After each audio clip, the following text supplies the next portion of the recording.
Welcome to the Rubecast. I have my friend Jack. How's it going, dude? It's going great. Is it Weyrauch? Do I say Weyrauch? It's like it's actually Weyrauch. Weyrauch. I was close. And a rock. Like I always tell people that because Weyrauch because I can, and it's the only way I know how to live my life. Weyrauch because this is America, and we can. Trucks. Weyrauch, cause I can. And if anyone tells me I can't, then I'm gonna kick your ass. You can get out. So, I don't know why this happened, but I'll tell you why. I was working with this kid he's from, by the way, hi Dale. I don't think he listens to this, but we were working on a tile crew. Yeah, hi Dale. Hey, let's take a moment of silence for Dale. He's still alive, but. Hi, Dale.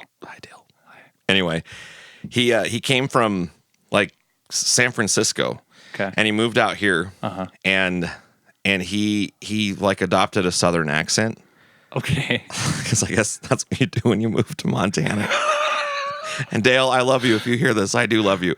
But he's 20 something, and he moves here, and he's like, "Yeah, man, I got me a Cummins, man." From a truck. Oh, good. Cummins turbo diesel, man. And so every time on the job, 2x4. Oh, yeah. I can't hear you talking 2x4. Anyway, so every time on the job site, then I'd go, "Hey, man, you see that right there? That's a truck." And then it evolved into now every time I go into Music Villa, I go to Alan and Nate because they set up my guitars all the time. You guys are the best, and Steven. Yeah. They rule. I love Music Villa. Hey, man, you guys ever heard of trucks? And then yesterday I went in there and I go, "Hey, you want to give this J45 some more horsepower?" Oh my god! So anyway. So tell me. They must love you then. You're from? Oh, I'm originally from Minnesota. Oh yeah. Yep. Yeah, I was originally, I was born in St. Paul, Minnesota. I was born as a baby. Let me start off by saying when I was inside my mother's womb. That's where it really starts. That's when my dad listened to a lot of Mozart. I remember swimming. I swam faster than everyone else. They would put the headphones on my mother's tummy. Yeah. Anyway. No, St. Paul?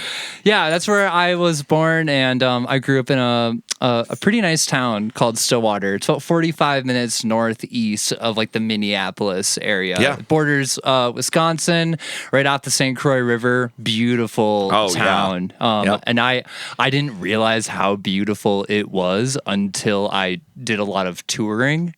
And then like after my first tour, like we went down to Florida, I think with the band that I was in. We came back, and so, I got to see the country. Like, we drove from Minnesota to, like, Florida. I remember coming back and being so humbled about where I grew up. I'm like, I have nothing to complain about. Like, everything I complained about when I was a child means absolutely nothing. I'm looking up pictures, and you've got lots of trees. Looks like you got some there's a nice scene. There's a lift bridge that is, like, iconic. The church steeple. Yes. Yeah, no, it's a beautiful town. It is, man. Yeah. It's cool, like rustic downtown. Yep. Okay, by the way, side quest. How funny is it when you come into Bozeman? It's like historic district, and there's barely anything left. What are you guys doing? I never really thought of Bozeman as like being really a historic. Okay, yeah, you got the Baxter Hotel and a few other bricks, like whatever. Everything else has been updated, and it's like we sell cyborg retrofits in this building. I don't know, whatever. But beautiful town. Beautiful That's cool, town. Oh yeah, look at that right there. Oh yeah, no, it's awesome. Grew up with like some really cold winters. I love people complaining about the weather here. Especially when it gets like negative like 30 or negative 20, and they're like, "Oh, it's so cold here. How can you like this?" And I'm like, I remember being in elementary school and like waiting for the bus in like negative 40-degree weather because my school district refused to shut down the school. And like everywhere else would be closed, but I always had to go out, wait for the school bus. It didn't matter how cold it was. Like I just got used to it, and now I can't live anywhere without a winter. It messes me up personally. Yeah. Like I need to have those season changes. So that's something. So I grew up in Montana. You grew up in Minnesota. My wife and I lived in Southwest Minnesota for the better part for over a decade. And it was I resonate with that. Even though it was a different region of Minnesota, the winters are just brutal. It is literally like, well, the Coen brothers called it Siberia with family restaurants. That's actually pretty accurate. Like, it's cold. It is, I mean, so cold. It saps your will to live. And yet, you know, you hear people talk about, I think winter does make you resilient, like hard winters. There's this thing called a jet stream. Have you ever heard of it before? Is that like a transformer? Yeah, it's Transformers. Pretty cool. Is he like Starscream? Yeah, bro. Anyway. But it's so funny because there's a jet stream that usually goes above in Canada. Usually, you know, goes up in Canada, kind of like southern part, of like right above, like, you know, like Montana. And I remember like watching the weather as a kid, and like this jet stream would go above all of our northern states, but then like Minnesota, it would dip down and like go into the Minneapolis. We're so special. And like that's like what the jet stream did. And like that's why the winters are so brutal there. Yeah. And then you get the humidity, as you know, in the summer, and that is just like so, oh my Lord. You do kind of get used to humidity though. You do get used to it until you leave, and then you come back for like a family, like, you know, to go see your family. And then I like remember like walking outside and instantly dripping sweat, and my father picks me up, and I literally get in. I've only been outside for like 15 minutes. I look at him, I'm like, how do you know how do you live here? Like, oh, I'm dying. When we moved to Northwest Iowa, as I like to say, a place where dreams go to die, for college. Anyway, I'll never forget. I got to be an RA. Hey guys, I was an RA. Hey guys, I know you like pot call and whatnot, but let's ease up on it, okay?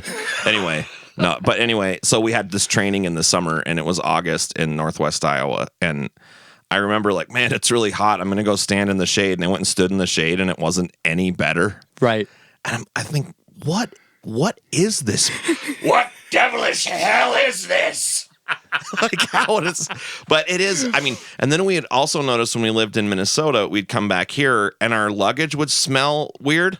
Okay. Because we, for some reason, coming from humidity to the dry, it like kept the humidity in the luggage, and then you'd open it, and I don't know, maybe we had some sort of fungus in our basement. It kind of sounds like, because I can't ever think of a time that I've been I've been traveling and I smell my luggage like it smells like the last place that I was at.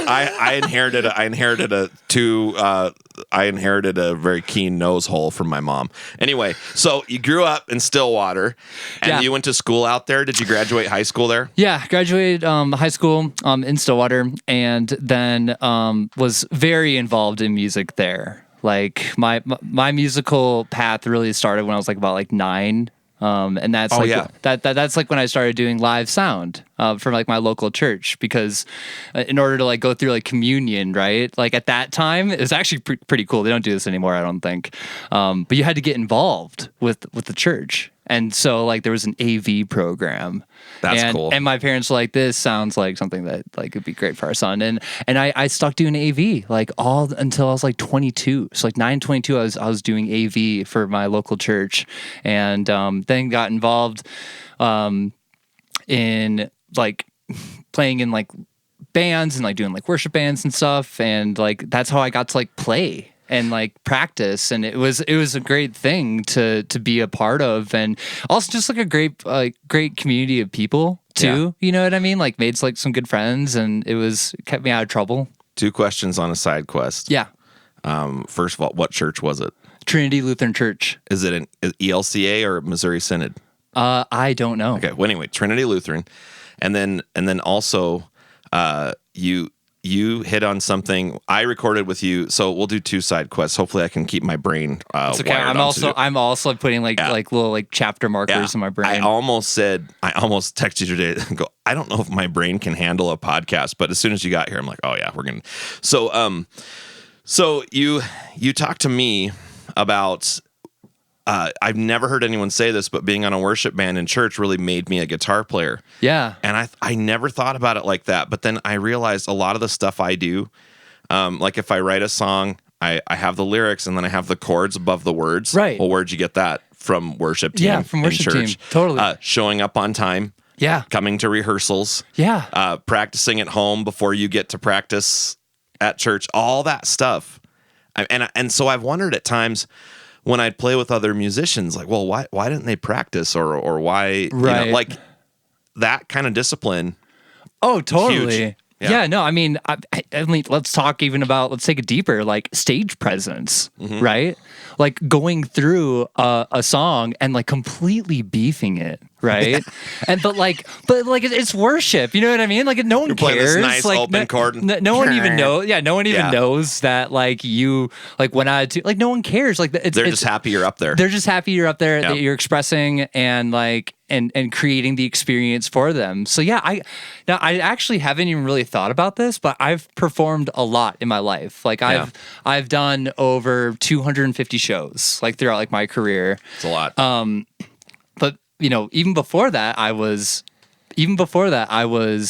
doing worship band and doing live sound for that, and like before I even really got involved in like the church and stuff, like I learned viola.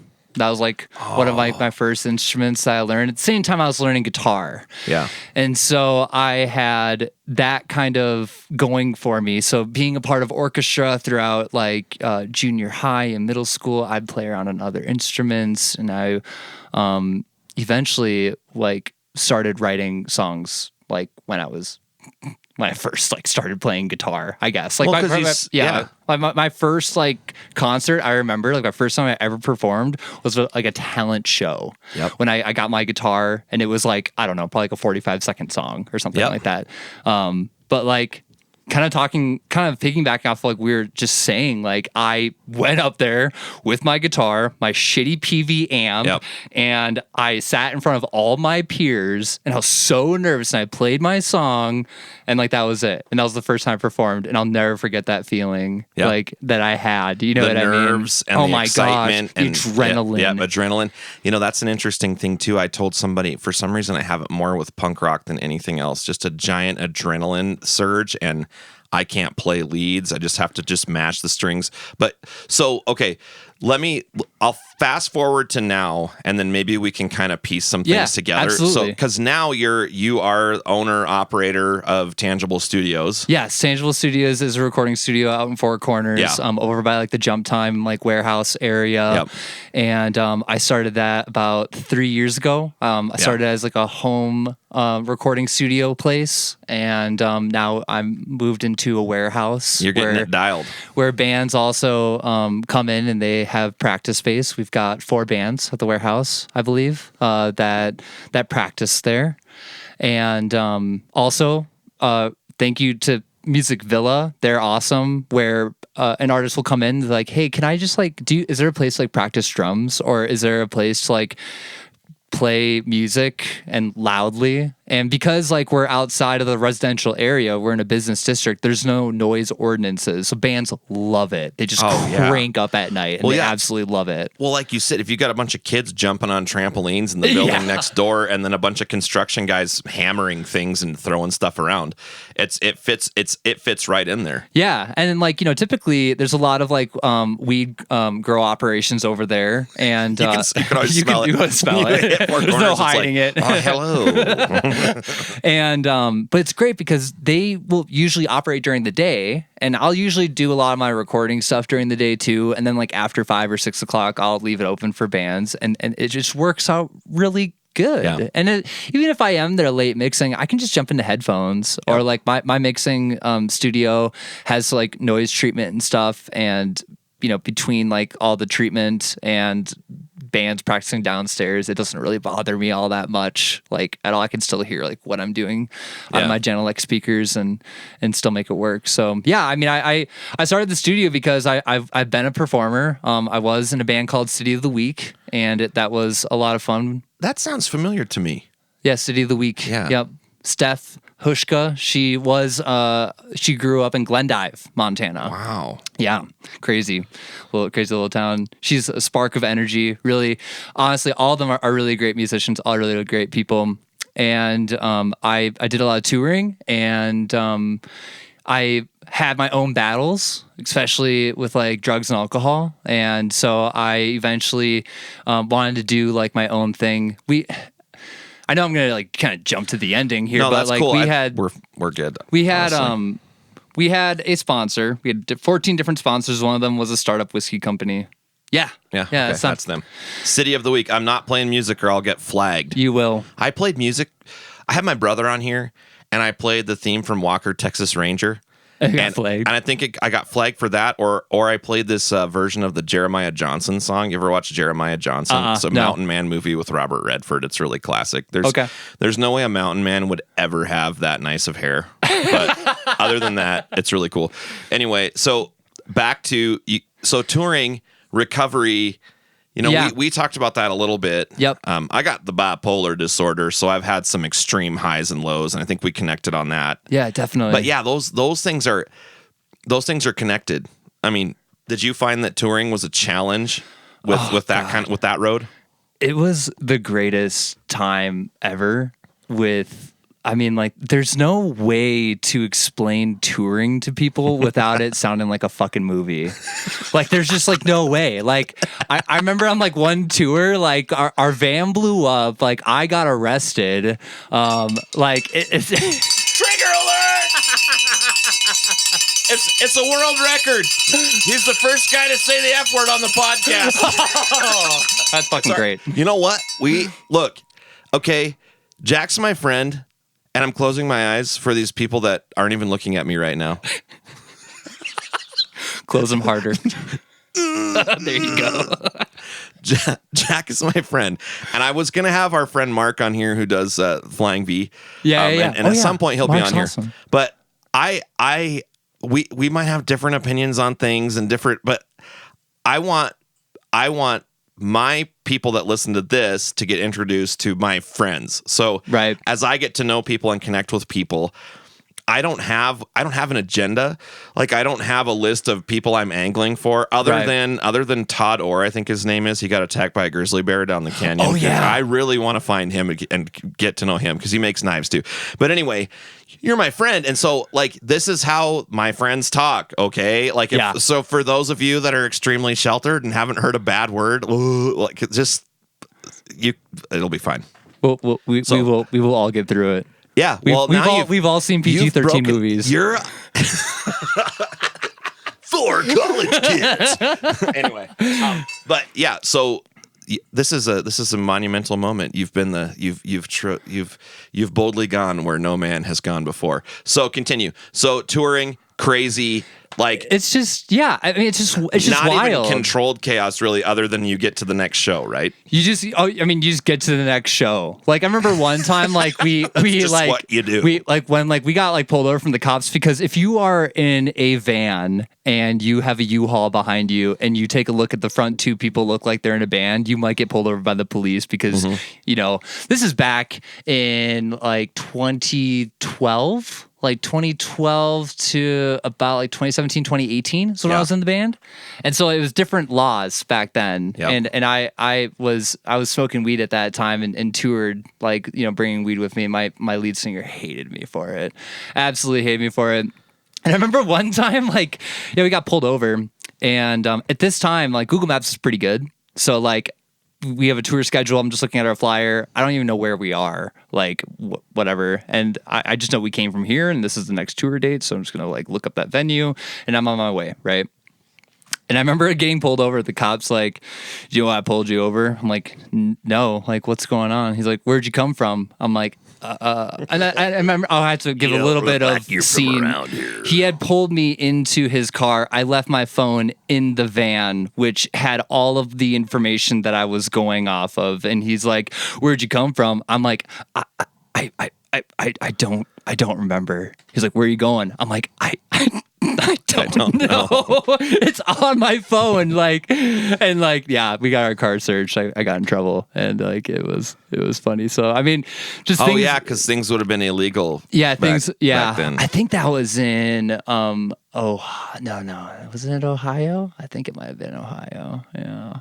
Is it not? I mean, we could talk about cannabis use because I've talked to people about it before, and I think if you've ever used it, you realize that it can very easily turn into a form of avoidance. Oh, and 100%. The more you avoid, the more stress increases, and then I think for us being artists, musicians, performers, whatever you want to fill in the blank there. Yeah. I personally think we're the most sensitive people, and we're dialed into so much. We're kind of the canaries in the mine shaft of our culture. Yeah. And so you're so like dialed, and sometimes I think we're just seeking ways to knock that down. Mm-hmm. But then it becomes this, it's so easy to get. I mean, I've been hooked on cigarettes on and off like since my 30s. I didn't start smoking when it was cool. Like I started smoking when it was not cool. But right.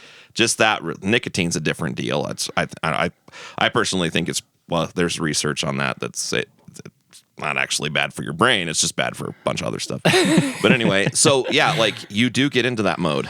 Yeah. I mean, I can remember, so I've been 4 years clean now. Nice. And I've quit alcohol, drugs, like weed. The nicotine is still something that like I still like play around with. But I remember like clear as day, like when I quit weed and like when I found out I didn't work for me personally. And for the longest time too, it made me feel normal, right? Yeah. A lot of what you said like rang so true to me. Like I was overstimulated, and so like by having more stimulation, it somehow like knocked me down to like being level with everyone. Like it made me quote unquote feel normal. Well, your brain moves so fast. I mean, right. I'm on a medication that literally slows down something in my brain, something with sodium channels or something like, but it just slows my brain down. Yeah. It's an anti-epileptic medication I take for bipolar disorder. Yeah, gotcha. And it makes the peaks and valleys less. Yeah. So I just think when your brain moves really fast, I don't know, maybe you've had this before. Sometimes I'll get in conversations with people and I'll jump like 5 steps ahead in the conversation and say something, and they'll look at me like I'm dumb. I'm like, no, you're dumb. I'm can just you keep moving up with really me? quick. Like, how did you get? Well, I looked at your black sweatshirt, and then I was thinking about the third Batman movie, and then I was wondering like how Val Kilmer was doing, and that's how I got to Top Gun. But like it's not like I'm dumb. It's just like we think different. We just think completely. Yeah, and I think a lot of artists can relate with that. Yep. We just on a weirder wavelength. You We're know what I mean? mostly better than everyone else. I think I saw that on the internet, and I think that's pretty true. I think that if you're not, Gemini told me that, I think. Elon Google told me. Sergey X Twitter said, yeah. So I remember that's that. pretty well. I mean, it's been in many leather-bound books. Can you confirm or deny that my office smells of rich mahogany? I don't know if it's rich mahogany that I'm smelling. I think what I'm smelling is like 1970s carpet is like what I'm smelling. And which is funny because I'm pretty sure this carpet's from the 90s, but that 70s carpet with the asbestos, it sticks around. It does. Something to keep with you. Yeah. It does. You're absolutely it does. You're absolutely right. I've toured in a lot of places and I've stayed in a lot of different homes. Got great pastor's house, Got great. Oh yeah. And then the last guy took away these built-in shelves back here, like a derf. It looks like he painted over them too. Yeah, like he painted over the shelves. You know what we need down here? More beige. I would have taken the wood paneling. It's kind of cabin, like white trash cabin. This wood paneling's the worst. Like what? It's like maybe like 1/8 of an inch thick, or something like that. Like what does it even do? But also impenetrable. So anyway, you're on tour. How did that lead to? Because like you said, if you haven't, I've had a small taste of it, but I just play at the same places. Like I've been playing in Gardner, coming back, playing in Gardner, coming back. And I'll have after those gigs where I realize I could drive to Billings from here easily. Well, you just kind of get that rambling mentality. I want to first off by saying that you're never too old to tour, but you should tour in your younger 20s. Yeah. Like 100%. I think you're right. Because that's when you have like the most energy. It's easy for you to jump back the next day if like shit hits the fan or something like that. And you also just don't have as much commitment as you do like when you're older. You don't have any kids. You don't have like maybe a serious relationship or like debt. You don't. I mean, like well, at that point you can just rack up debt. Like I racked up debt like going on tour. Like we didn't get. I think it's another misconception too is that people like think you go on tour and like you instantly make money. Like now, we know we probably lost money going on tour, but number one, we got tons of life experience, right? Yeah. And then also we met some incredible people that we got like really close to, you know? Some of my favorite shows were playing to 3 to 5 people, where every single one of those people got impacted so deeply by our set, because we had one rule in the band. The rule was that if you're going to perform, you're going to go balls out performing. Yep. None of us are ever going to half-ass it on stage. We're always going to go absolutely crazy on stage in playing limits, of course. But it's called performing for a reason. And if you're just up there, you know, standing, there's nothing really wrong with that, because there are genres that work for that, especially if like you're like storytelling or something of that kind. But if you're in a rock and roll band, there's nothing sexy about watching you all just stand in one place and rock your instrument. There's nothing great about that. We had that's kind of it just reminds me of Theo Von every time I say, man, we had this guy. Anyway, but my punk rock band in college, we would just play on campus. We didn't play anywhere else. We just played on campus. We were probably the only punk rock band to ever come out of that little Christian college. That's punk rock. I can almost guarantee that's very punk rock. We'd move all the chairs, and people would try to mosh, even though they didn't know how. But my bass player had just learned really how to play bass, and he would just stand there, and we borrowed my drummer's parents' VHS camera. Oh, okay. This is good. This is really good. And we would video our sets, go back to his house, and this was in the early 2000s. Sure, you know? Yeah. We go back to his house and we'd watch it back, and I turned to by the way, Elliot, you are awesome. I'm going to tell the whole story of his journey, at least in that band and others. And I go, Elliot, you look like a kid standing in left field. And I was really mean to him. So I'm sorry, Elliot. Like one time we were trying to get a bass part down when we were recording, and I kept going, no, it's not that. And I was such a jerk. Lead singer, lead guitar player, complex. But anyway, he goes, oh man, you kind of took that to heart. And then every gig he moved more and moved more and moved more. Yeah. And he ended up being, we started another band years down the road, which I think if I could have made a go with a rock and roll band, it would have been our band, Ghost Man Revival. We were out in Sioux Falls. We didn't play much, but those guys were just awesome and great songwriting partners. But anyway, he ended up like evolving into like a stand-up comedian. He moved all over the place. Wow. He would do like the cool thing where you play an open string and you're moving your hand around, and like he would do finger gun at people. That's so awesome. funny. But like you said, you gotta perform. Yeah. That's why people come. Yeah. Is to hear that, like, they want to see a show. Yeah, I mean, I spend my weekends checking out local bands here, and sometimes like I'll look ahead forward and see who's playing, and most of the time I just go out to venues and just see, and sometimes I'll go to the Labor Temple and I'll pay $15 to get in for like a band that is not really, it really shouldn't have been a $15 cover charge. I mean, good for them that they're getting it, you know what I mean? But again, the whole premise is here, like, if you're going to perform, like, fucking perform. Like seriously perform. Give people a reason for their eyes to be, like, wide open and be wowed by the end of the night, where they can't wait to, like, tell someone about the performance that you just did. Because, people are paying money. People are paying hard-earned money to go see you. Like, they don't want to sit at home on Netflix. They don't want to sit on their phone. They want to be entertained by you, like, doing something crazy. You know what I mean? And that's about, self-exploration. Like you were just talking about, like, with your bassist. You know what I mean? Like, the more you perform like that, the more you get into it, you actually become more of yourself as a human being. You find out more about yourself. And I found a lot about myself, like, by getting really comfortable performing in front of people and, like, not caring. Because I'm kind of a weird dude. Like, I know that, like, we're all weird. I know we're all weird, but, like, it was mentioned to me a lot on tour that I was a very strange looking person.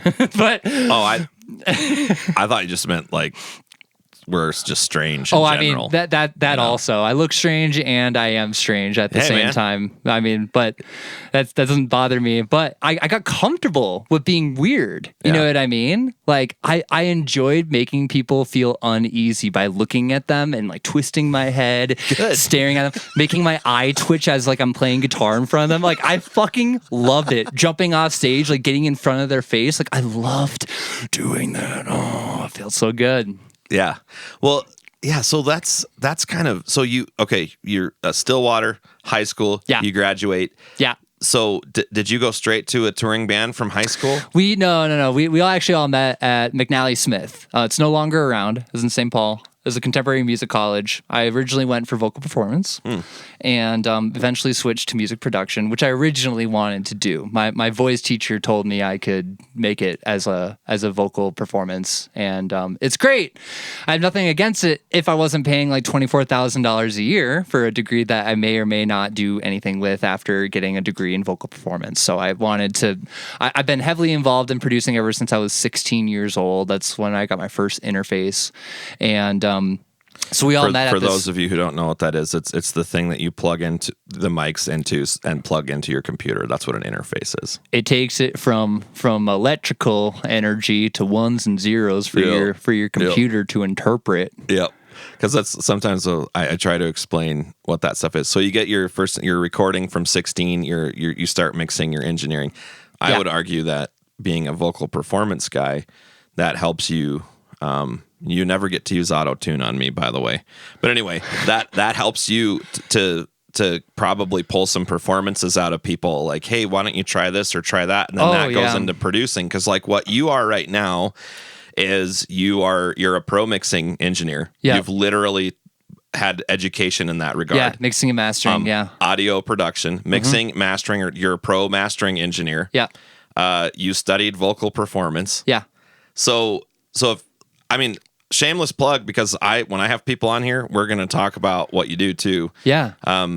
If you want to go have something sound good, go find Jack, because like I came over and we were going to do a free demo. Yeah. And you had 2 mics set up and 3 mics. Well, 3 mics. Yeah. The 2 for the guitar and then 1 for the vocal. Yep. And, you're just ready to go, and it turned out so good that I said, I think I gotta pay you a little bit. I think I slapped like $50 of cash down on the counter, and then I said I'll get the other later, and it just turned out so great. You had it dialed. We're gonna talk more about off the podcast. We're gonna talk more about other production ideas, but anyway, you just had it dialed. You did such a nice job. I need to put that out. I'm dragging my feet on album art. Well, at least you have it though. You know what I mean? I've got it, and so that all ties in, so did you graduate with a... No, I mean, on my resume, I put that I got my associates, but it was 2 credits away because I failed musical acoustics because it was, musical acoustics is a mind fuck for sure. Is it kind of like the... It's like the acoustics of a guitar, or like how things get like, it is way too much. I didn't take physics in high school, and so like I was lost from day one. Our guy who taught it was there once a day, an hour before class, an hour after class, and it was because I had no physics at all, and not like I couldn't have, but it just, I wasn't ready for that type of information. Well, the motivation too, and I think there are a lot of jobs I'm finding.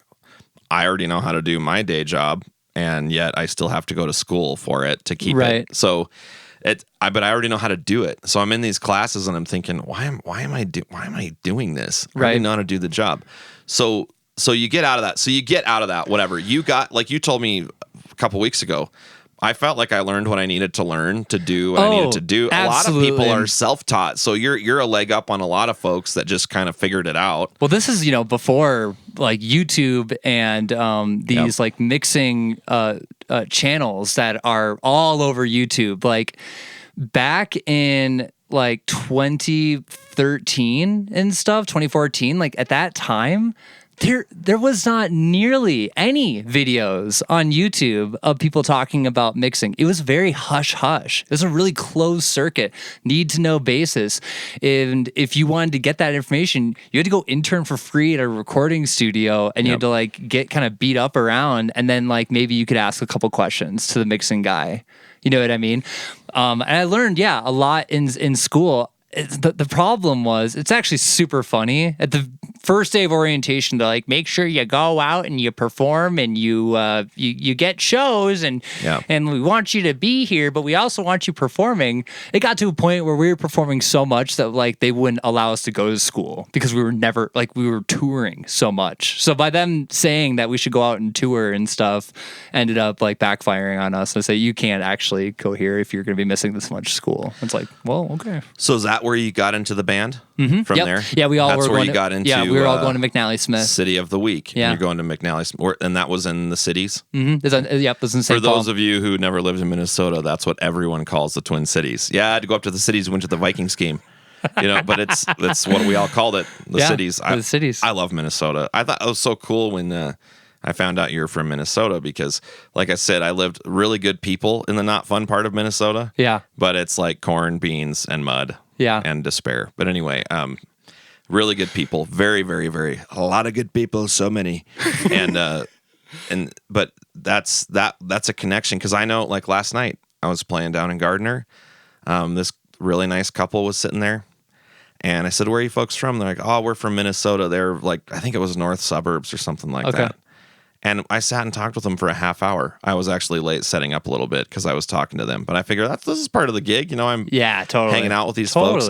And we just sat down and visited about our lives. They went to a Lutheran church. Yeah. They're getting ready for VBS the next week. Nice. It was just, and they had taken their kids out on this big road trip through the Black Hills to Yellowstone. Totally. But just like such good people.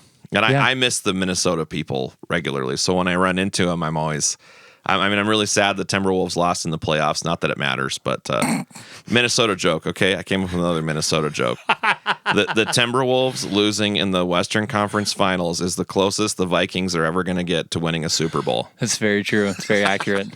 Anyway, but at least they have a ginormous new stadium to practice in. Was it Metrodome? Was it called a Metrodome? No, Metrodome. No, that was the old one, right? Metrodome collapsed. Target Field. There was so much. No, there's like a new Vikings it's like all glass. I remember seeing it driving through and going, wow. It's all glass. It's killed tons of birds. People are pretty upset about it. New World Order Stadium. Vikings. I want to say it's U.S. Bank, but I don't think that's right. It might be. It might be the U.S. Bank. Yeah. We're getting into the weeds on Minnesota for a little bit. Vikings Stadium, U.S. Bank. You got it. I did call nice it. Job. Yeah. It's giant, futuristic. It's incredible. I still have a memory to it. That's good today. Yeah. Okay, so that you go from music production stuff, school. Yeah. What was the technical program again? What was it called? I think it was the music production program. Yeah. And so I did 1 year of vocal performance. And then like they had like music theory and like keyboard class and like everyone had to take these. So I had a lot of similar credits. So it wasn't like I was starting music production just like straight away and like having to redo a bunch of stuff. Like I actually had a lot of credits that transferred because everyone had to go through those things. Yeah. Even if you weren't musically inclined and you just wanted to like learn how to like record music, you still had to learn music theory because it helps communicate with artists and stuff, Yeah.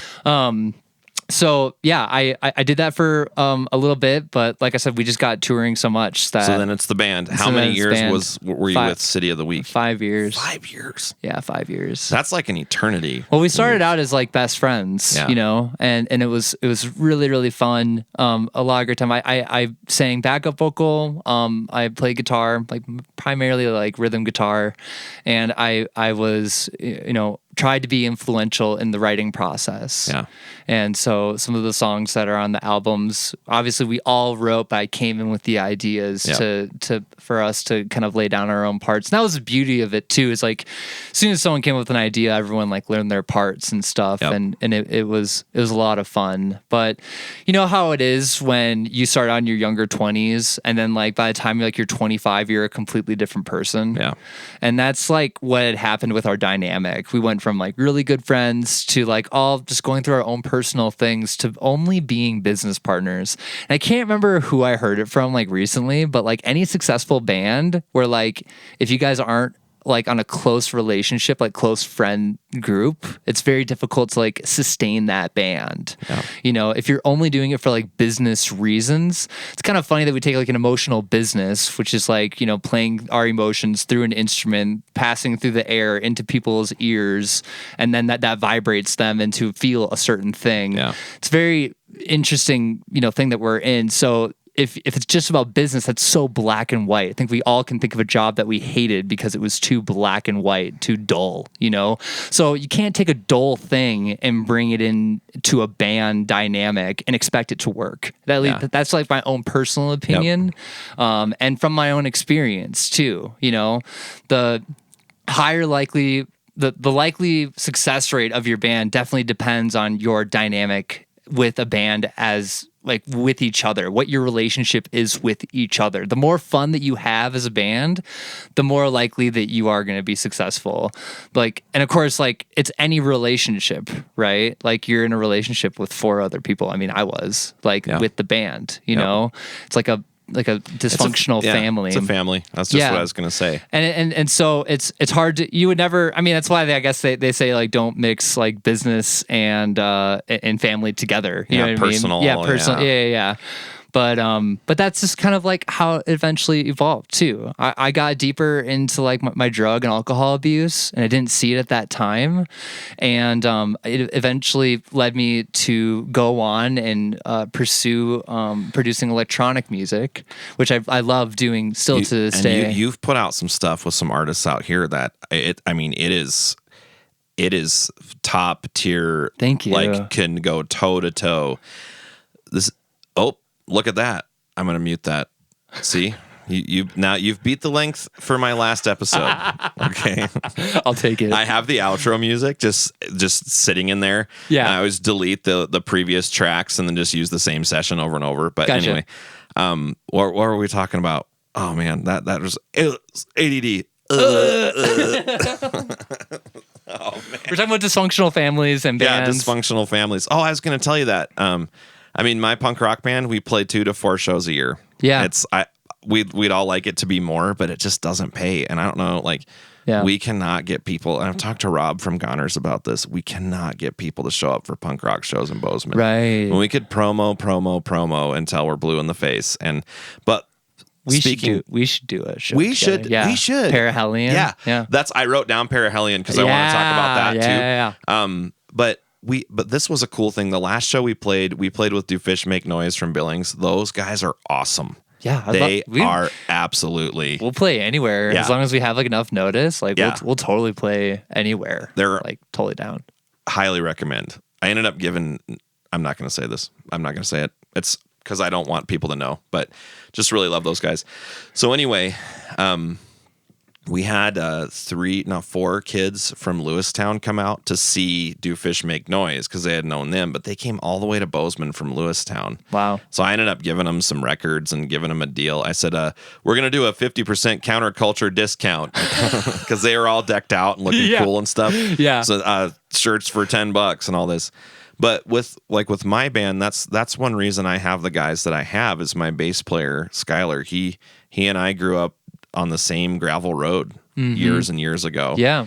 And my drummer, Jacob, we need to do a Chad's episode on this podcast. So we just it's hard to find time. But anyway, Jacob, he's 24. He grew up in Bozeman. I mean, he got introduced to punk rock through the Tony Hawk's Pro Skater soundtracks. Like that's wonderful kind of that generation. Oh yeah. That's what got him in.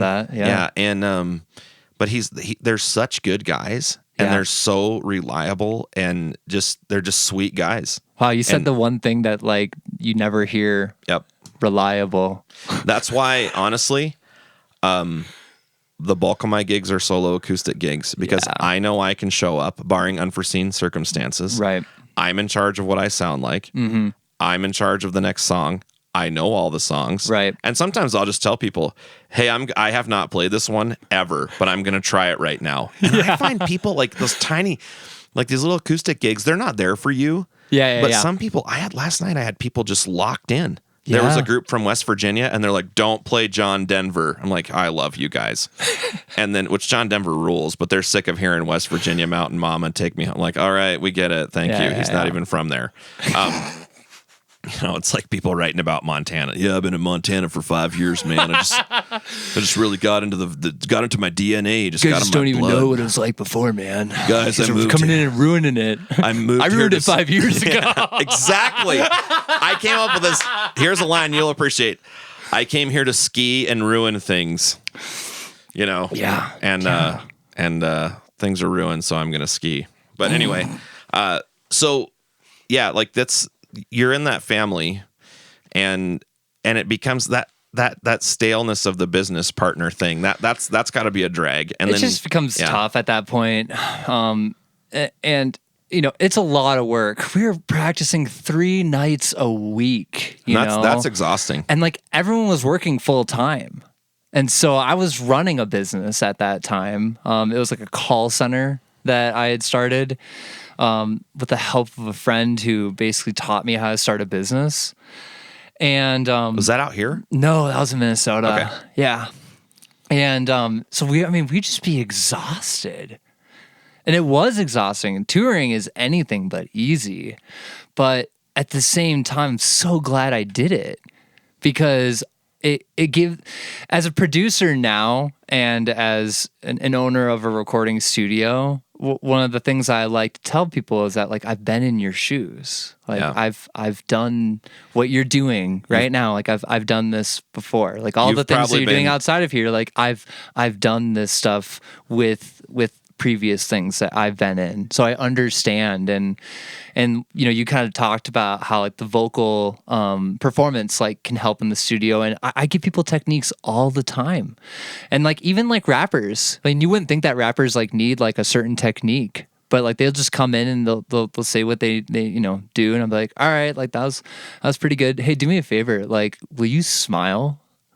And then they do it, and they're smiling, and it brightens up the vocals. It does everything different. And then I play them like the other track. I'm like, which one do you think sounds better? They're like, dude, that second one sounds incredibly. I'm like, yeah, isn't it crazy how that works? Yeah. So taking that experience. From being in school, learning recording, doing live sound for a long time, performing in a band, You've done it all. I did eventually move to Kansas City and worked for a professional music production company down there that Tech 9 uses them exclusively. Oh, wow. Yeah. Tech 9's the rapper. Yep. Digital Sound Systems is down there, and so I worked for them for about a couple of years until COVID happened. And I got to do some amazing gigs like Lady Gaga, Jack Black, Luke Bryan, NASCAR Daytona 500. All that stuff. Wow. Harley Davidson. Like, I got to do some like amazing stuff. So not only have I toured, not only was I an artist, and not only do I know things about sound, I know how large events go together, and like knowing the logistics behind a really large festival. So many things. I ran into this with Jacob Roundtree, who was on a few weeks ago, and love that episode. I said, you got this cool looking guy playing music in the corner, and you just think, oh, this is a cool looking guy playing music in the corner. He has a degree in engineering. Yeah, I know. He did a project with Gibson figuring out how acoustic guitar tops vibrate. Yeah. Same with you. Okay, people might see this guy on Instagram trying to drum up business for his studio. Right. But they don't realize that you've worked in pro production in Kansas City. You've worked with all these different really big tier. Well, I mean, I guess we don't work. You're not working with them, but you're working on shows that they're a part of. That they're performing. You're in the crew. Yep. That's a whole new view.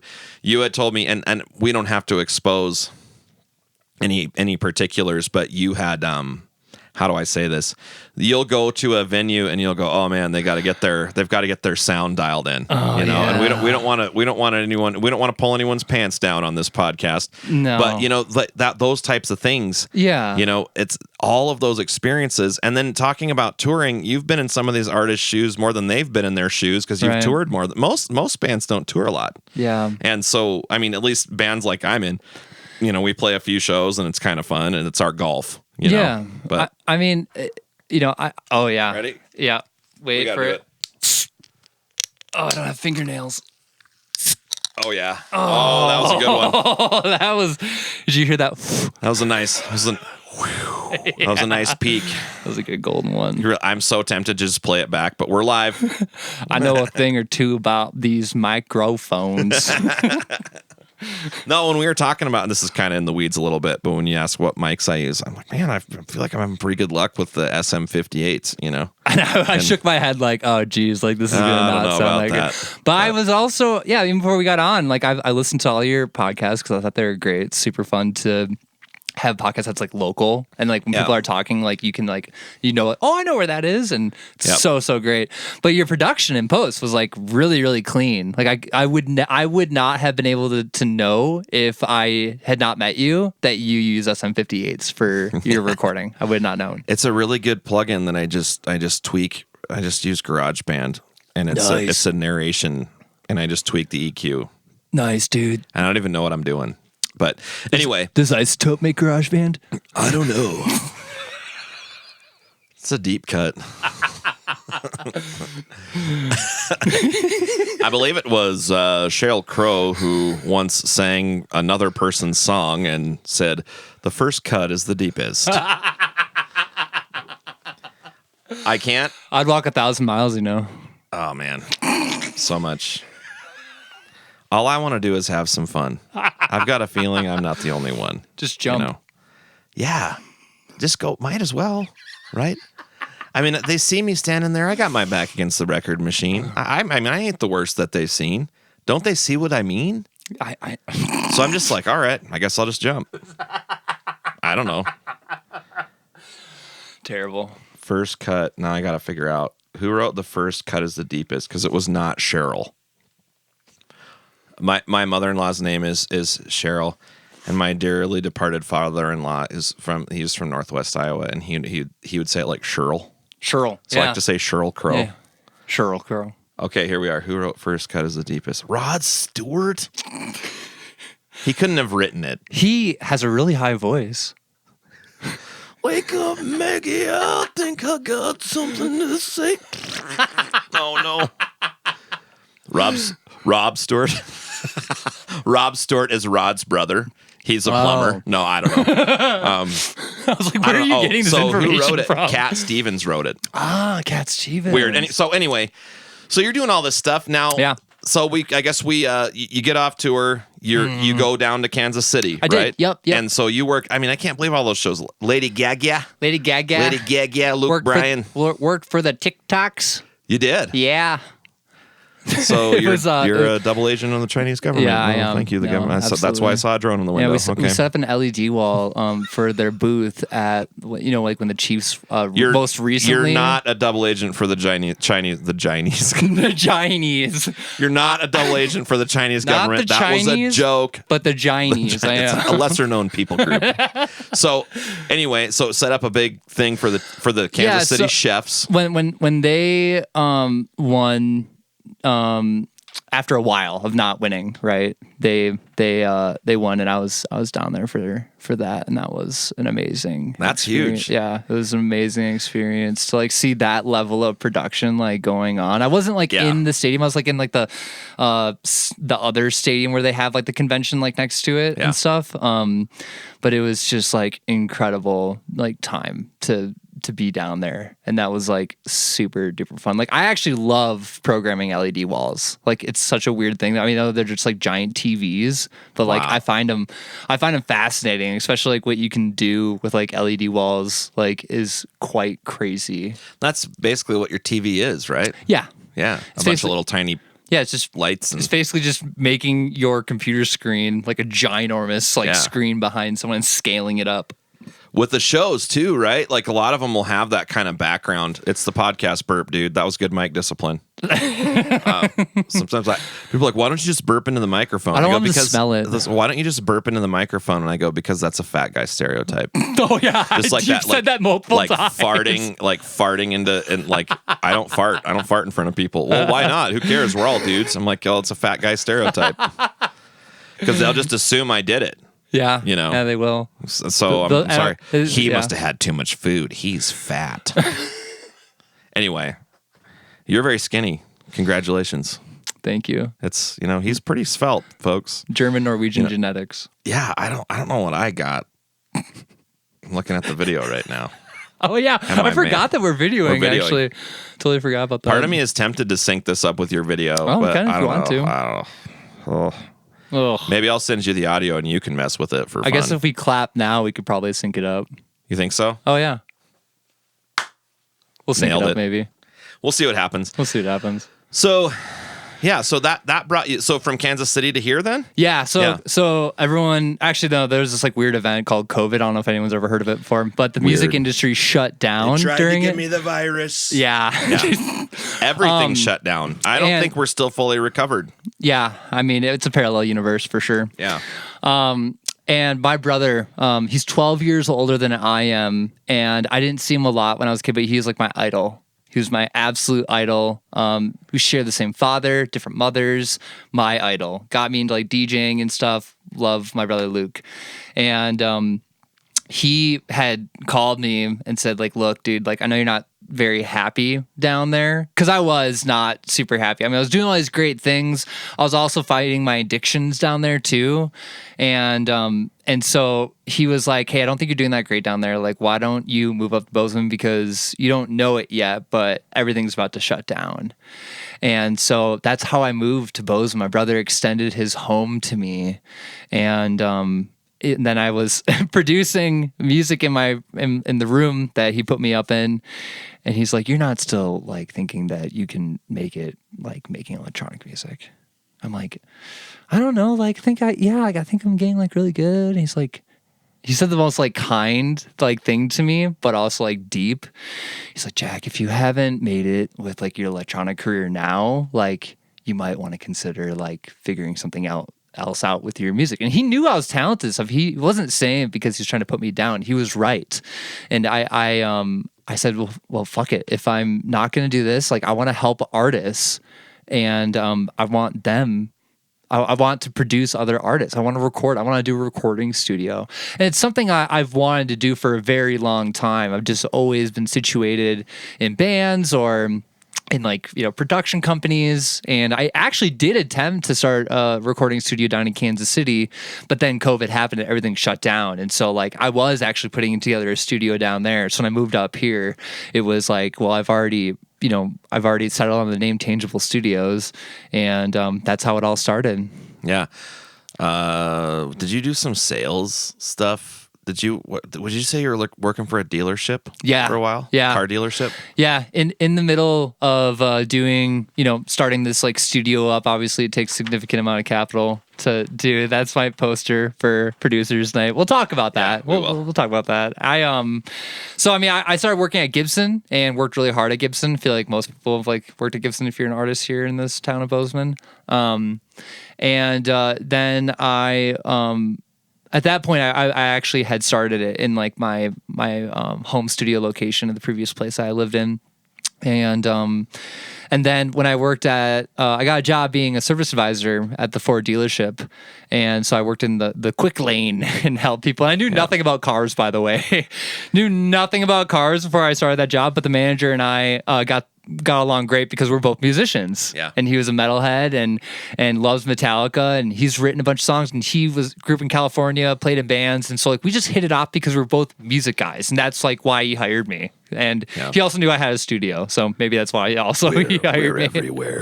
We are everywhere. And so that's from having that job at the Ford dealership, I'm really grateful for working there, because I was able to make a decent amount of money to invest in like Apollo interfaces and get modeling microphones, high dollar recording gear, and get like nice gear, get outboard gear for my mastering chain. Yeah. Let me get back to, you talked about with your previous band when you became business partners and it was reduced to a business.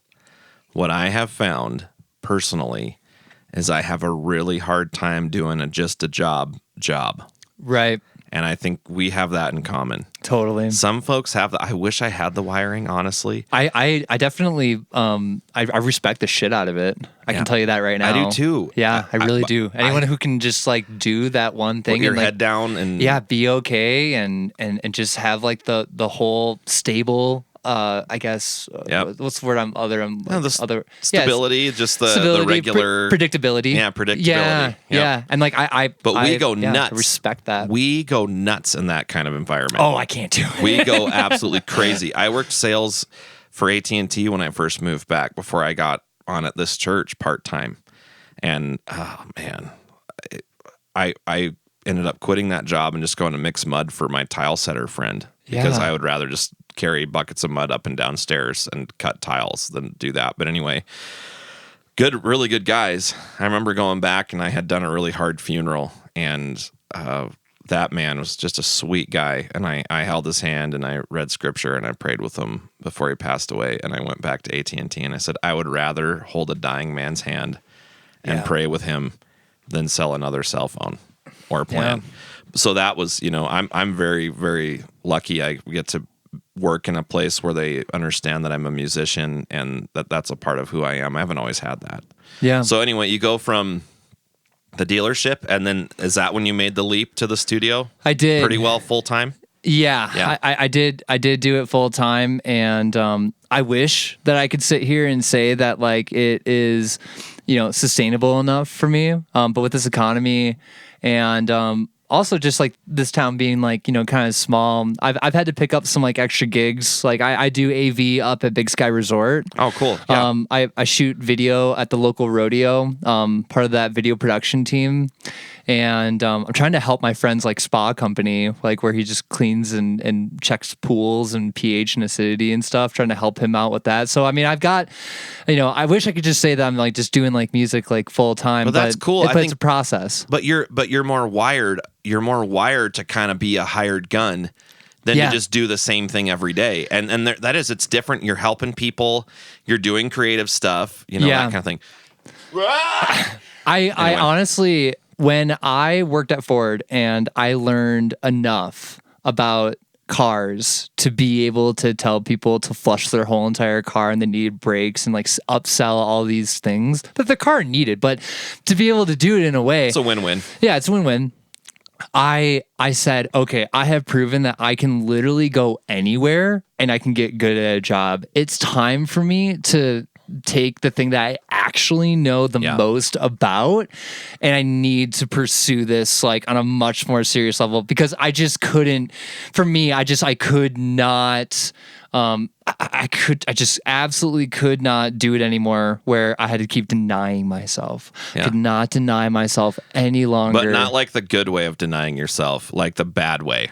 Like, I am trying to force a square peg into a round hole here. Like, right. This is not working. I mean, that's not, I call it like more like stubborn, right? Yeah. Like I'm not being stubborn about it. I'm like realistic. No, like just saying, look, this is the thing that I know I'm really good at. Yeah. And even though it doesn't have a designation that's like very well known, it's not gonna, frighten me and say I can't do it, you know what I mean? And so I've just been pursuing it, and I've always gone in with the intention that I didn't want it to blow up fast, because if there's anything I've learned about businesses blowing up like really fast, is that they can fall off like just as quick, you know what I mean? And so I know that I want to do this for the rest of my life. And so I've got the rest of my life to build this up. And it takes time for a studio to do it. And that's why studios don't generally last, is because they take all this money out, then they don't have any clients, and they're not well connected, and they eventually have to default because they just don't have enough business, because it takes years to develop connections. And that's why I go out on the weekends and I meet bands and I meet artists, and I don't put all this pressure on myself, like if I don't do this, like I'm gonna die, or like I want to always make myself available. I always want to make myself open, because I never know when it's gonna be a full-time gig, and people are always gonna need recording or mixing or mastering help. Oh, excuse me. Yeah, and that one almost snuck through. It would be fine. I just wanted. I always want to be around, and I think that isn't a ton of young studios in this town, and a lot of other artists who have been in this town for a while are like stoked for me. Like they find it refreshing that there's like a new face and stuff, and we all have our different things. You know what I mean? And I'm trying to be a steward for the local artists and work with local artists and get them to that professional sound and give them something too that like they hear in their head that they absolutely love. I feel like a lot of engineers get that wrong, where they want to say like, oh, you're gonna come work for me, I'm gonna make you sound a certain way that I know is gonna be good because I have this many Grammys or whatnot. I less of a fuck on what people have, and it's great that they have that. But at the same time, like, for me, like, success is making sure that like my client is fucking stoked when they walk out of that room and they can't wait to share it with other people. Because I have talked to bands and I've been like, oh, like, what do you think of your album? Like, oh yeah, it's pretty good, but they're not very convincing to me. This is okay. So there's a few musicians that listen to this. Maybe more will as time goes on, but because I'm gonna naturally have musicians on here, yes, and creative types. But would you recommend that? Because I'm getting this sense with how music is going now. I mean, people still do like albums, and I get that. Mm-hmm. But would you recommend, like, instead of trying to cram a whole album into $1,000 budget, you just spend like $500, $600, $700 on one single? Yeah, no, albums are becoming less of a feature specifically for new artists. And it's great that if you are a new artist and you record an album, that's totally great. I just highly recommend that you drop all of them off as singles instead of an album, because it just is geared more towards the modern consumer of listening to music. You know what I mean? And that's not everyone, but I feel like from like my research and like what I've seen other people talk about, that releasing singles is a better way of doing it instead of one big album. And that's a modern thing, at least probably in the past 5 years or so. And I just only recently learned this and figured this out too. And there's nothing wrong with like doing an album. Is you might have more success of a fan base instead of dropping one album at one time. It might be better if you drop a single every single month. That's what Rob and I were talking about. That he said you gotta, because I'm working on an album that I'm really hoping to have you master. And for the punk rock band, I was with that and my other stuff. I say I make music for ones of twos of people. But anyway, I want to put it out. He goes, well, what are you going to do? He's kind of producing it for me. Yeah. And giving me some mix input and stuff. And he goes, well, what are you going to do? I said, I don't know. He goes, you should do I forget they call it the cascading or the waterfall. Like you just talked about that. Yeah. Put out a single at a time. So what I'm going to do is I'm going to put out 3 or 4 singles in the coming months and then put the album out. I got to get to work on that now that I'm thinking. But anyway, so that I think you're right. But like with my other stuff, I'm hoping to, I mean, maybe I'll track here and have you mix and master, but I'm going to do one at a time. Yeah. Just because it's more cost effective for me. Well, it's cost effective, and like if you just drop one album, you're putting all this energy in for this album drop, and then after the album's drop, like then it's just out there, right? And like you're sending it to friends and stuff. But if you have 5 songs and you're spreading it across 5 months, that's 5 months of content that you're pumping out. Maybe even advertising, putting like $20-$30 on Meta's platform to advertise. And now instead of like for like just like 1 month or whatever that you're promoting, or maybe a couple months, like you have like maybe 5-6 months of putting yourself out there. So it just gives you more of an opportunity to get in front of viewers' faces, to be exposed to new people, and people are just constantly seeing it. You know what I mean? And this is along the lines of what other record labels are doing now, like with newer artists and stuff. They're not releasing one whole album. They're releasing like multiple songs that could be on an album, like over across time, because it creates engagement. Hey, non-music people, we're getting in the weeds on music, and we're gonna go now. We're gonna do Parahelion. Parahelion. That's your band. You're the guitar player. Yes. Songwriter, I would say a little bit. Yeah. Producer, engineer. Yeah. Yeah. So how's that going? It's going good. So far, we have, I think 4 songs that we've recorded, drums, bass, guitar, my guitar, and I'm just waiting to get Grace into the studio, and then she's going to kick out vocals, and we're putting together an EPK so we can send out to like people like Logjam and stuff like that. Oh, yeah. EPK, electronic press kit. You got it. If you don't know what that is. I got to do one of those, man. I'm so lazy. What you do is you make a MySpace. Well, that's another thing too, like for you, the consulting and all that stuff. You're a good guy whose brain I like to pick. Yes. So Perihelions going, that's what kind of music would you say? Gosh, we have rock? like hard rock, like, signs of like some punk. Grace, our lead singer, she loves to get nitty and scream in the microphone, but not like all the time, but like, she loves to put like the hard feelings like into words and stuff and evoke that. And she's got an amazing stage presence. Yeah. And people, I think that's how Perihelion, before I even joined, because it was a band before I joined with them. And, they had already kind of do like some like performances and stuff. They originally had come to me because... Nice catch. Thank you. Jack just caught a floating hair out of the air. I don't know if the video caught it. Probably not. Anyway. I met Perihelion when they toured my home recording spot, and they were like looking at places to record, and that's how I met them.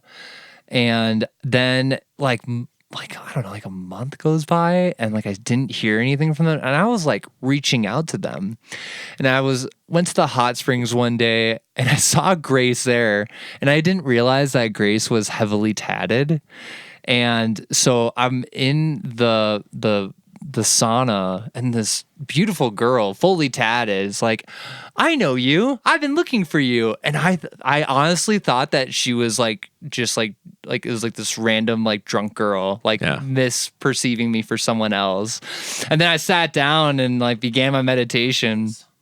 What? Move this so that it's more straight. Oh, okay. Gotcha. Oh yeah. Much better. Yeah, okay. It's not bad. It's all been good. Okay. Good. So you're doing your meditation. I was doing my meditation, and then I'm like, oh my God, like that's the band that like I've been trying to reach out to. And then like, we started talking. I ran after her, and their guitarist had left, and that's why they didn't record with me. And then eventually Grace and I started hanging out more, and she had gotten this warehouse that she was gonna basically have for a practice space for Perihelion. And Grace and I became an item together, and she begged me, like, you should really move your studio into this place. And I just finished my home studio setup. I'm not kidding you. Like, literally had my apprentice and I, like, just at the time, he's now one of my engineers. And we literally just got it dialed, and she's like, you should move here. And I'm like, there's no way. Like, I just got my home studio dialed. And eventually, like, I was like, all right, I'm moving. I'm gonna move the Tangible Studios to this warehouse location. But it's a work in progress, but it's going well. Yeah, it is a work in progress. Yeah, I was down for a couple of months, and I emptied all of my retirement out early to keep the place afloat. Look, Ma, no safety net. Yeah. And, but honestly, it was the best decision. And I knew in order for my business to grow, I wanted to be in an actual location, not a home studio, primarily for the artist. Here's why. When an artist comes to your home studio location, it's your home. Yeah. They see your kitchen, they go to the bathroom, same place you go to the bathroom. It's weird. You're not able to like fully let go. Yeah. When you go into a communicable space or like a place that's just like a recording studio, it's a neutral space, super neutral, and I wanted that neutral space for all. No, it's good. I think it's gonna go honestly. So let me speak to my experience there, because I came in. You were energetic. You're positive, and you were so rude. Encouraging. I came in. The first thing I did was slam my guitar. Yeah, I rubbed like a poop on the wall, just smeared it. Nice place, like, bro. Deal with this. How do you like this for creativity? How do I tell you I'm in a punk rock band without telling you I'm in a punk rock band? But no, you're super encouraging and just very helpful, and you work fast. And I think sometimes people might have a little sticker shock or whatever, but I'd encourage folks, like if you're listening, go get the free demo. He's not going to charge you. Yeah. I ended up paying for you to mix and master what we did, live acoustic thing, because I really liked how it turned out. That might happen to you, but he's not charging you. He just wants to get people in there to see what he can do. Yeah. I mean, so it's very difficult to be able to message someone like over a platform or over the phone or even a phone call. It's very difficult for me to tell you how I can make you sound. Yep. So I'm offering free demos, free acoustic demos to artists so that you give me an opportunity to show you how I can make you sound and how I work, no matter what, I'm the one taking the loss, You get into robot mode where you are just dialed in, bing, bing, bing, bing, bing, bing, bing, bing, bing, bing, and then something comes out like, I just for fun gave you some of my mixes and horrible masters for the punk rock album I'm working on. And within, 30 seconds to a minute, you had taken out a bunch of glaring problems. Yeah. And so you do work fast. And I guess to me, I would encourage folks, all right, maybe you can record at home and you've got an interface and you can track at home. Maybe you could have Jack do the mixing and mastering, or maybe you think you can mix like I do, which I can't, but I'm gonna have you master the punk rock thing. So I think it's worth it. That's where you were a crucial guy for me, because I want to get to the point where the stuff I'm putting out can at least hit somewhere close to the other artists that I like. Yeah. And so I can give you a reference and you can say, all right, so I was just thinking about the American recordings with Johnny Cash. We might have to dial some more bass into that acoustic, by the way. Anyway, but yeah, you just did such a good job. And I just encourage folks, all right, I want to get to the producers night. So, and another thing I'm realizing as well, I'm hoping that folks is when they listen to this, they get a sense for more who you are. Yeah. Because it's very hard to get a sense for who somebody is when it's like a 2-minute Instagram video. Yeah, exactly. And it's just, I had so much fun hanging out. You're fun. You're fun to hang out with. You're encouraging. You know what you're doing. It's the whole deal. I was sold. I told you, I'm not spending more money than I'm making this summer on recording. You ended up spending money. You were adamant of not spending money when you came, and then you ended up paying for something. But it wasn't that much. No, it wasn't. Anyway, so June 19 and July 17 and August 21, you have a producers night. And so people show up.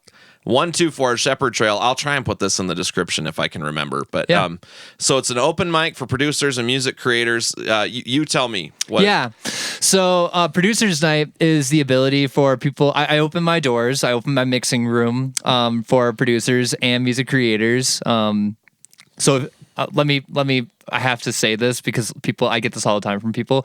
If you are recording something on your iPhone and you're singing into it, you are a music creator. I just want to point that out there right now. So if you are making music and recording it, then you are a music creator. Okay.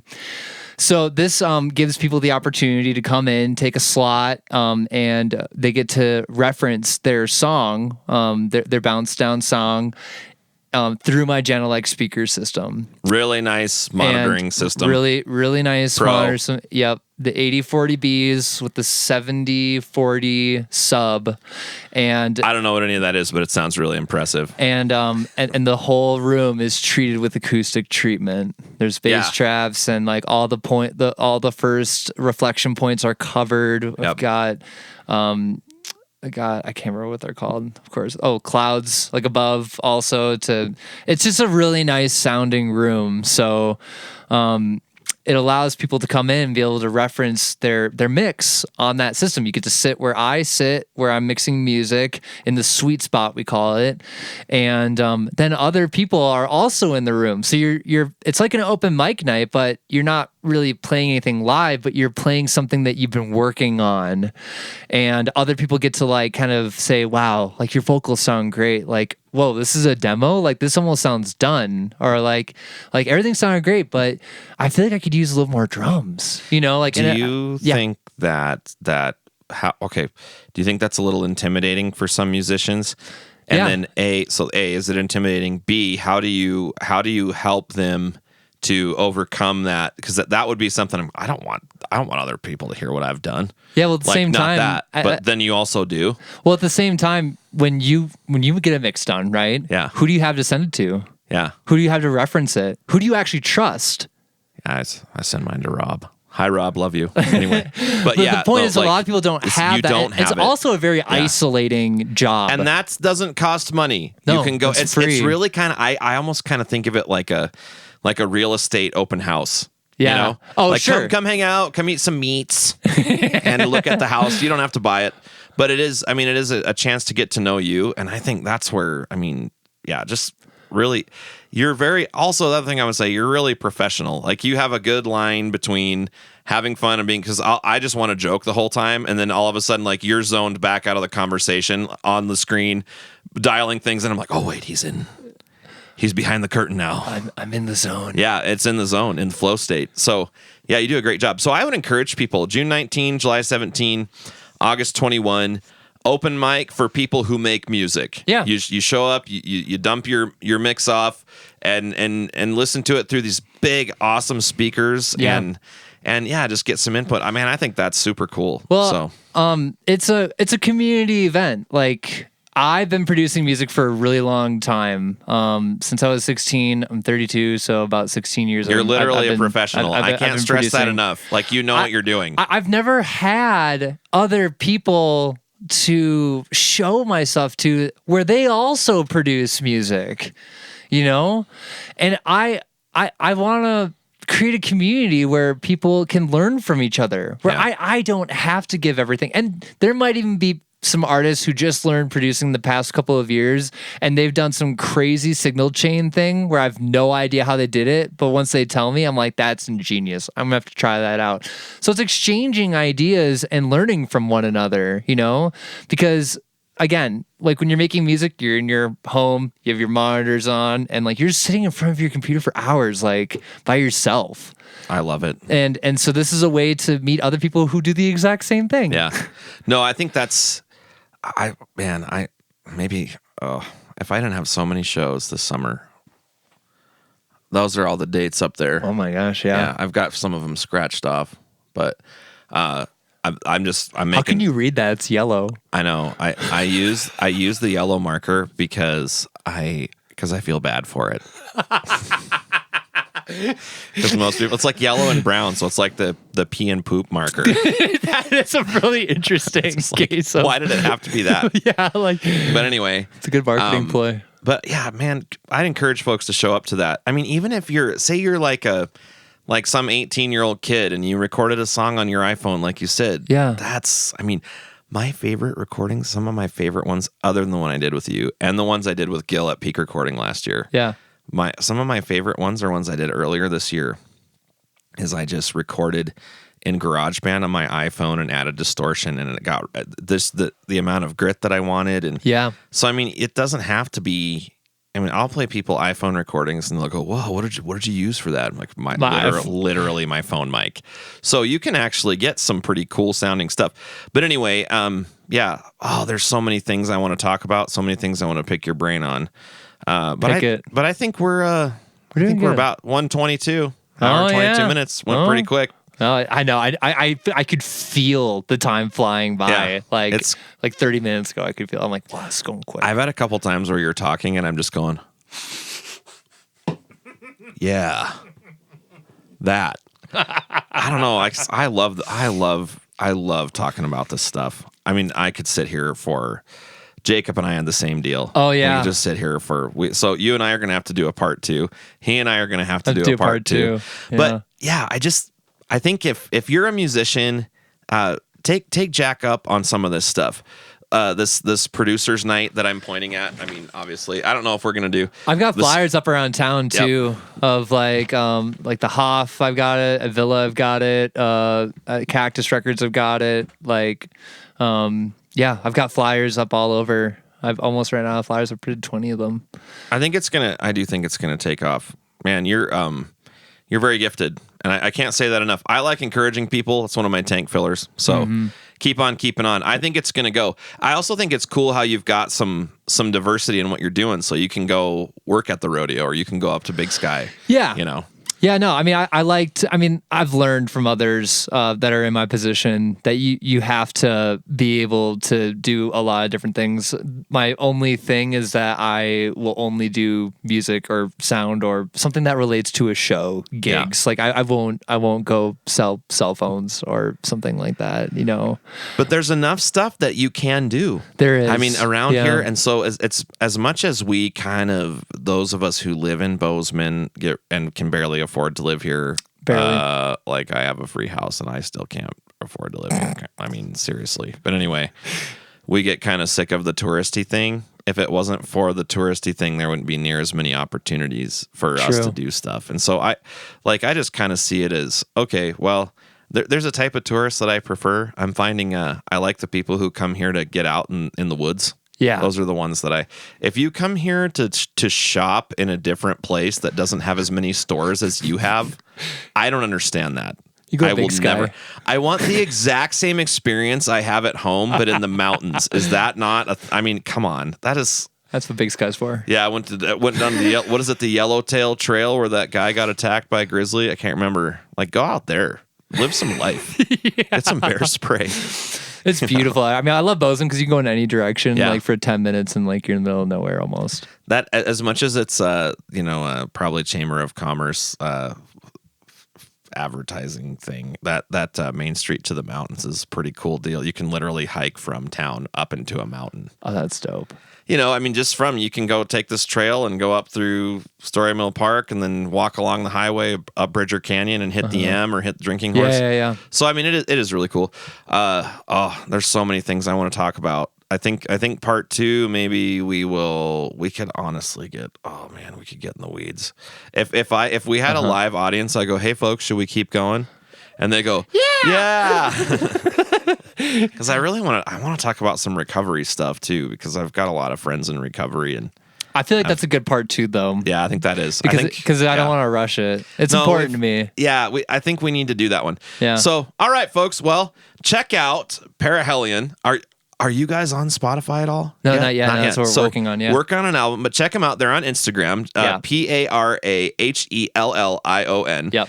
And Tangible Studios in Four Corners. Yep.